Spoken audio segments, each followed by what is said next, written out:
ಗುರುಜಿ ಇಂದಿನ ಕಾರ್ಯಕ್ರಮದಲ್ಲಿ ಯಾವ ವಿಷಯದ ಬಗ್ಗೆ ತಿಳಿಸ್ಕೊಡ್ತಾರೆ? ಅದೇ ಇದು ವಂದ್ಯಾ ದೋಷ ಅಂತೇಳಿ ನಾನು ಮೊನ್ನೆ ತಿಳಿಸ್ಕೊಡ್ತಾ ಇದ್ದೆ ನಿಮಗೆ. ವಂದ್ಯಾ ದೋಷ ಅಂತ ಹೇಳಿದ್ರೆ ಸಾಮಾನ್ಯ ಸ್ತ್ರೀಯರಿಗೆ ಸಂಬಂಧಪಟ್ಟ ಹಾಗೆ ನಾನು ಮೊದಲೇ ಹೇಳಿದೆ. ವಂದ್ಯಾ ದೋಷ ಇತ್ತು ಅಂದರೆ ಆ ಕುಟುಂಬದವ್ರಿಗೆ ಎಲ್ಲರಿಗೂ ಏನಾದರೂ ಒಂದು ದೋಷ ಇರುತ್ತೆ.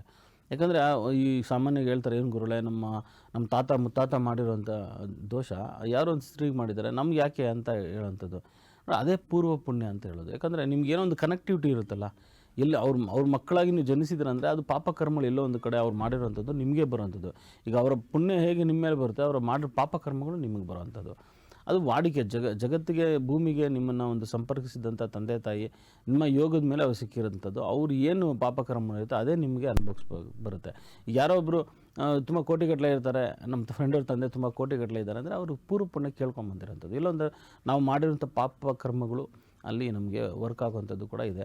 ಪೂರ್ವ ಪುಣ್ಯಗಳೇ ಮುಖ್ಯ ಆಗಿರುತ್ತೆ. ಅದರಿಂದ ಅವರೆಲ್ಲೋ ಮಾಡಿರೋಂಥ ದೋಷಗಳು ನಿಮಗೆ ಬರುವಂಥದ್ದು. ಯಾವುದೋ ಒಂದು ಸ್ತ್ರೀಗೆ ತೊಂದರೆ ಮಾಡಿರ್ತಾರೆ, ಅವ್ರಿಗೆ ನೋಡಿ ಯಾರು ಗಂಡಸರಾಗಲಿ ಸ್ತ್ರೀಯನ್ನು ತುಂಬ ಒಂದು ಹಿಂಸೆ ಮಾಡೋವಂಥದ್ದು, ಒತ್ತಡಕ್ಕೆ ಹೇರುವಂಥದ್ದು, ಅವ್ರ ಮೇಲೆ ದಬ್ಬಾಳಿಕೆಗಳು ಮಾಡೋವಂಥದ್ದು, ಅದೆಲ್ಲ ಮಾಡಿದಾಗ ಏನಾಗುತ್ತೆ ಅದೆಲ್ಲೋ ಒಂದು ಕಡೆ ದೋಷವಾಗಿ ಪರಿವರ್ತನೆ ಆಗುವಂಥದ್ದು. ಅಂದರೆ ನೋಡಿ, ಈಗ ಏನೋ ಒಂದು ಜವಾಬ್ದಾರಿಯುತವಾಗಿ ಎಲ್ಲನೂ ಮಾಡಿ ಚಿಕ್ಕಪುಟ್ಟ ಒಂದು ಜಗಳಗಳು ಸರ್ವೇ ಸಾಮಾನ್ಯವಾಗಿ ಒಂದು ಕುಟುಂಬದಲ್ಲಿ ಅಕ್ಕ ತಂಗಿರ ಮಧ್ಯ ಅಂದರೆ ಹೆಂಡತಿ ಆಗಲಿ ಒಂದು ಅರ್ಧಾಂಗಿಯವ್ರ ಜೊತೆ ಎಲ್ಲ ಇದ್ದೇ ಇರುತ್ತೆ. ಆದರೆ ಎಲ್ಲೊಂದು ಕಡೆ ತುಂಬ ದೊಡ್ಡ ಮಟ್ಟದಲ್ಲಿ ಒಂದು ಒತ್ತಡ ಆಗಲಿ, ದೊಡ್ಡ ಮಟ್ಟದಲ್ಲಿ ಅವ್ರಿಗೇನು ಅನುಕೂಲನೇ ಮಾಡ್ದಿರ ಬರೀ ಜಗಳ ಮಾಡೋವಂಥದ್ದು ಮತ್ತು ಇನ್ನೂ ಏನೋ ಒಂದು ಒತ್ತಡ ಮಾಡೋವಂಥದ್ದು. ಅವ್ರಿಗೆ ನೋಡಿದ್ದೀನಿ ಎಷ್ಟೋ ಅತ್ಯಾಚಾರಗಳೆಲ್ಲ ಮಾಡಿದ್ದಾರೆ. ಅಂಥವ್ರಿಗೆ ಎಲ್ಲ ಒಂದು ಕಡೆ ಅವ್ರ ಮಕ್ಕಳಲ್ಲಿ ಅವರು ಅದನ್ನು ಕಾಣೋವಂಥದ್ದು. ಅವ್ರಿಗೇನಾಗದೇ ಇರ್ಬೋದು ಅಥವಾ ಆಗ್ಬೋದು, ಆದರೆ ಅದು ಕ್ಯಾರಿ ಫಾರ್ವರ್ಡ್ ಥರ ಆಗ್ಬಿಡುತ್ತೆ. ಅವ್ರೇನು ಪಾಪ ಪುಣ್ಯಗಳು ಮಾಡಿದ್ದಾರೆ ಅದು ಮಕ್ಕಳಿಗೆ ಹೋಗುತ್ತೆ. ಸುಮಾರು ಈ ಸ್ತ್ರೀ ವಂದ್ಯಾ ದೋಷ ಅಂತ ಏನಿದೆ, ಸ್ತ್ರೀ ದೋಷ ಏನಿದೆ, ಇದು ಸಾಮಾನ್ಯವಾಗಿ 7 ತಲೆಮಾರು ತನಕ ತೊಂದರೆ ಕೊಡುತ್ತೆ. ಇಲ್ಲ ಅತಿಯಾದ ಹೆಣ್ಮಕ್ಳೇ ಆಗ್ಬಿಡುವಂಥದ್ದು ಅಥವಾ ಹೆಣ್ಮಕ್ಳೇ ಆಗದೇ ಇರೋವಂಥದ್ದು. ಆಮೇಲೆ ನೋಡಿ, ಸ್ತ್ರೀ ವಂದ್ಯಾ ದೋಷ ಇದ್ದರೆ ಏನಾಗುತ್ತೆ ಅಂದರೆ ಈ ಗರ್ಭಕ್ಕೆ ಸಂಬಂಧಪಟ್ಟಾಗ ಏನಾದರೂ ದೋಷಗಳು, ಮಕ್ಕಳೇ ಆಗದೇ ಇರೋವಂಥದ್ದು ಅಥವಾ ಮಕ್ಕಳು ನಿಂತ್ಕೊಂಡ್ರೂ ಕೂಡ ಬೇಗ ಜಾರಿ ಹೋಗುವಂಥದ್ದು. ಒಂದು ವೇಳೆ ಮಕ್ಕಳು 9 ತಿಂಗಳ ತನಕ ಇದ್ದರೂ ಕೂಡ ಒಳಗಡೆನೇ ಹೊಟ್ಟೆ ಒಳಗಡೆ ಶಿಶು ಸಾಯುವಂಥ ಪರಿಸ್ಥಿತಿಗಳು ಕೂಡ ನಾವು ಕಾಣ್ತೀವಿ. ಆಮೇಲೆ ಹೆಚ್ಚು ರಕ್ತಸ್ರಾವ ಆಗಿ ಗರ್ಭಸ್ರಾವನೂ ಕೂಡ ಆಗುವಂಥದ್ದು. ಹಾಗಾಗಿ ಏನಾಗುತ್ತೆ ಅಂದರೆ ಅದು ಸ್ವಲ್ಪ ದೊಡ್ಡ ಮಟ್ಟದಲ್ಲಿ ನಮಗೆ ದೋಷ ಆಗುವಂಥದ್ದು. ಆವಾಗ ಮಕ್ಕಳಲ್ಲೂ ಸ್ವಲ್ಪ ಒಂದು ವೇಳೆ ಮಕ್ಕಳು ಹುಟ್ಟೇ ಬಿಟ್ರು ಅಂದ್ಕೊಳ್ಳಿ, ಅಂಗವಿಕಲರಾಗಿ ಹುಟ್ಟುತ್ತಾರೆ. ನೀವು ಸಾಮಾನ್ಯವಾಗಿ ನೋಡ್ಬೋದು, ಪಾಪ ಅವ್ರ ಕಷ್ಟಗಳು ಯಾರಿಗೂ ಬೇಡಮ್ಮ, ಅಂಗವಿಕಲರಾಗಿರ್ತಾರೆ ಪಾಪ. ಆ ಕೈ ಕಾಲು ಚಿಕ್ಕದಾಗ್ಬಿಟ್ಟಿರ್ತಾವೆ, ಮತ್ತು ಇನ್ನೇನು ಅವರು ದೊಡ್ಡ ಮಕ್ಕಳಾಗ್ತಾ ಇರ್ತಾರೆ ಪಾಪ.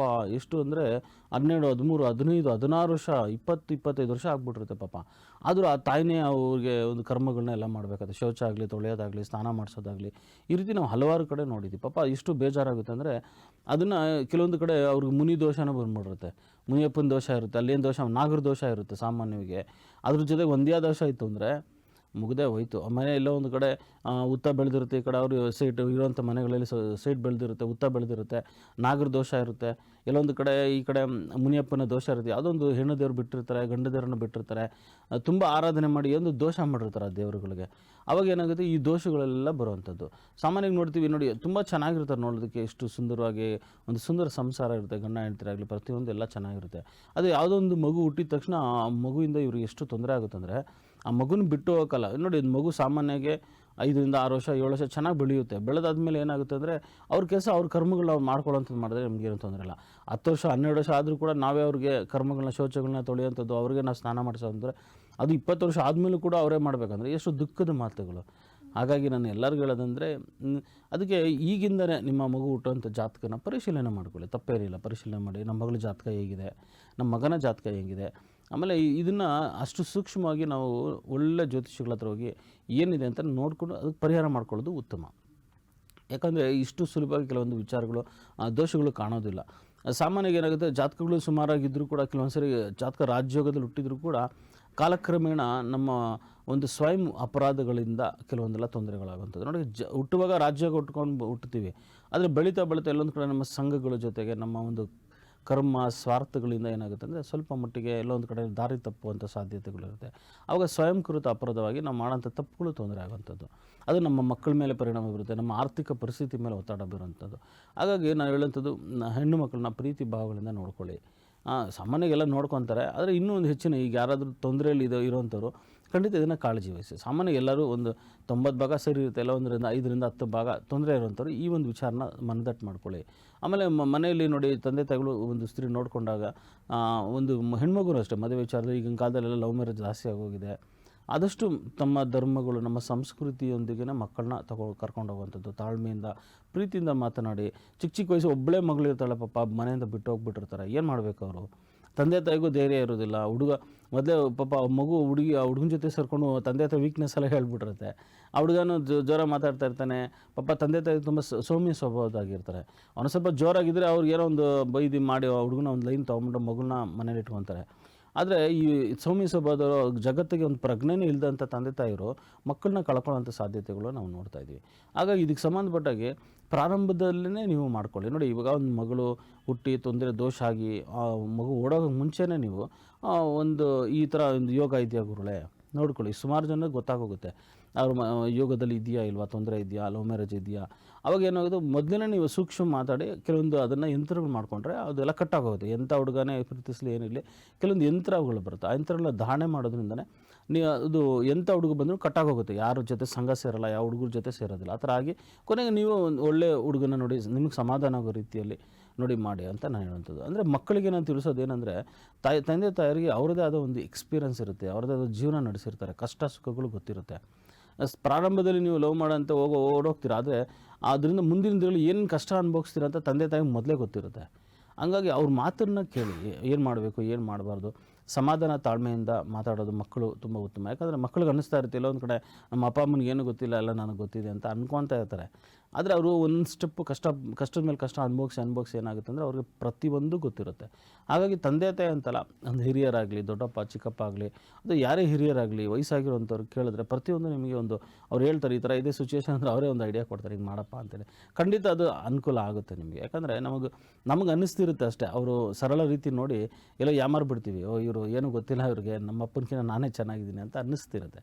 ಸೊ ಅದು ತಪ್ಪಲ್ಲ, ಪ್ರಾರಂಭದಲ್ಲಿ ಎಲ್ಲರಿಗೂ ಅನಿಸುತ್ತೆ. ಆದರೆ ಬುದ್ಧಿವಾದಗಳು ಹೇಳ್ಬೇಕಾಗುತ್ತೆ ಮಕ್ಕಳಿಗೆ. ನೋಡಿ, ಸಾಮಾನ್ಯವಾಗಿ ಬುದ್ಧಿವಂತರು ಏನು ಮಾಡ್ತಾರೆ, ತಂದೆ ತಾಯಿಂದರು ಅವ್ರು ಹೇಳೋಕ್ಕಾಗಲ್ಲ ಅಂತೇಳಿ ಚಿಕ್ಕಪ್ಪನೋ ದೊಡ್ಡಪ್ಪನೋ ಅವ್ರ ಮಾವನ ಕೈಲಿ ಹೇಳಿಸ್ತಾರೆ ಮಕ್ಕಳಿಗೆ. ಅದು ಒಂದು ಜಾಣತನ, ಹಂಗೆ ಹೇಳಿಸ್ಬೇಕು. ಯಾಕಂದರೆ ಒಂದು ಅದೇನೇ ಹೇಳೋದು, ಕುಟುಂಬದವ್ರ ಜೊತೆ ಚೆನ್ನಾಗಿರುತ್ತೆ. ಎಲ್ಲಿ ಹಿಂಗಾದ್ರೆ ಅತ್ತೆ ಮಾವನ ಜೊತೆನೇ ಸರಿ ಇರಲ್ಲ, ಮಾವ ಆಸ್ತಿಗೋಸ್ಕರ ಬಿಟ್ಟು ಹೋಗ್ಬಿಟ್ಟಿರ್ತಾರೆ, ಅಣ್ಣ ತಮ್ಮಂದಿರೇ ಬಿಟ್ಟು ಹೋಗಿರ್ತಾರೆ, ಜಗಳ ಮಾಡ್ತಾರೆ. ಅದರಿಂದ ನೋಡಿ, ಯಾವುದೇ ಆಸ್ತಿ ವಿಚಾರ, ಹಣ ವಿಚಾರ ಇಲ್ಲ, ಹಂಚ್ಕೊಂಡು ತಿನ್ನುವಂಥದ್ದು ಮಾಡಿ ಒಂದು ತುಂಬ ಕುಟುಂಬ ಇರುತ್ತೆ.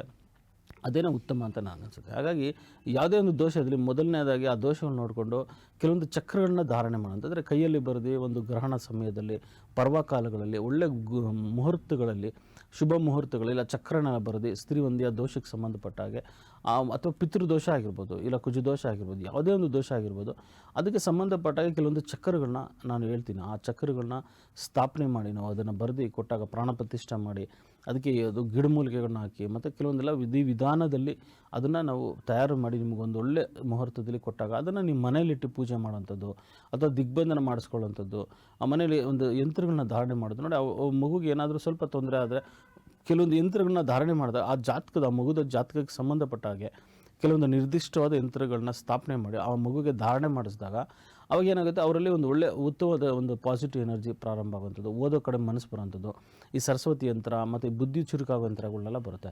ಅವೆಲ್ಲ ಹಾಕಿದಾಗ ಏನಂದರೆ ಯಾವುದೇ ಒಂದು ಹುಡುಗ ಆಗಲಿ ಹುಡುಗಿ ಆಗಲಿ ಅವ್ರ ಹತ್ರ ಏನು ಮಾತಾಡ್ತಿದ್ದಾರೆ ಅನ್ನೋದು ಆ ಮಗುಗೆ ಅರ್ಥ ಆಗುತ್ತೆ. ಅವಾಗ ಯಾಮಾರೋದಿಲ್ಲ, ಅವಾಗ ಸುಲಭವಾಗಿ ಮುಂದೆ ಬೇರೆ ಯಾಮಾರೋದಿಲ್ಲ. ಅದೇ ಇವರೇನಾದರೂ ಬುದ್ಧಿ ಕಮ್ಮಿ ಇತ್ತು, ಸ್ವಲ್ಪ ಯೋಚನೆ ಮಾಡೋ ಕೆಪಾಸಿಟಿ ಇಲ್ಲ ಅಂದರೆ ಯಾರೇ ಏನೇ ಮಾತಾಡಿದ್ರು ಕೂಡ ಅವ್ರು ಹೇಳ್ದಂಗೆ ನಡ್ಕೊಂಡ್ಬಿಡುತ್ತೆ ಮಗು. ಆದರೆ ಮಗು ಬುದ್ಧಿ ಚುರುಕಾದಾಗ ಏನಾಗುತ್ತೆ, ಸ್ವಲ್ಪ ಯೋಚನೆ ಮಾಡುತ್ತೆ, ತಂದೆ ಹತ್ರ ಹೇಳುತ್ತೆ, ಅವ್ರ ಫ್ರೆಂಡ್ಸ್ ಹತ್ರ ಹೇಳುತ್ತೆ, ಈ ಥರ ಇದೆ, ಯಾರೋ ಹುಡುಗ ಬರ್ತಿದ್ದಾನೆ, ಅಥವಾ ಯಾವುದೇ ಹುಡುಗ ಆದರೆ ಹುಡುಗಿ ಅಲ್ಲಿ ಎಲ್ಲ ಒಂದೇ.